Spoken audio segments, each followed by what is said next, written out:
Sophie, vous êtes à Miami, donc la Floride, mais aussi la Géorgie pourrait rester républicaine, d'après les dernières tendances. Alors, la Floride reste rouge à l'issue d'une soirée assez étrange finalement, puisque la Floride a voté par anticipation à 62%. Ils avaient déjà voté dimanche dernier, ce qui normalement est plutôt favorable au camp démocrate.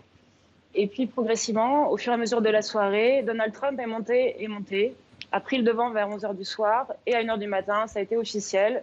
Il a remporté la Floride avec 3,5 points d'avance sur Joe Biden, ce qui est le double de 2016 vis-à-vis de Hillary Clinton. Alors comment expliquer cet avantage? Eh bien, sans nul doute, grâce à la communauté hispanique. Ils sont près de 6 millions à vivre ici en Floride et nous avons passé cette nuit électorale à leur côté.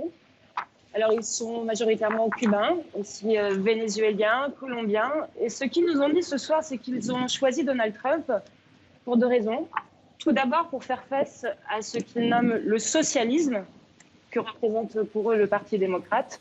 Ils ne veulent pas voir se reproduire aux États-Unis ce qu'ils ont vécu dans leur propre pays, à Cuba ou au Venezuela.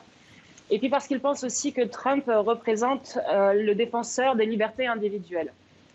Trump leur permet par exemple de garder leur commerce ouvert, même en période de Covid-19. Il leur permet aussi de choisir de porter un masque ou pas dans la rue. C'est ce qu'on a entendu ce soir.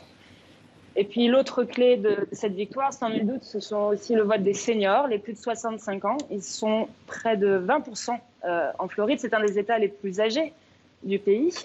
Le Parti démocrate s'attendait à un vote sanction de leur part vis-à-vis de la gestion de la crise sanitaire de Donald Trump.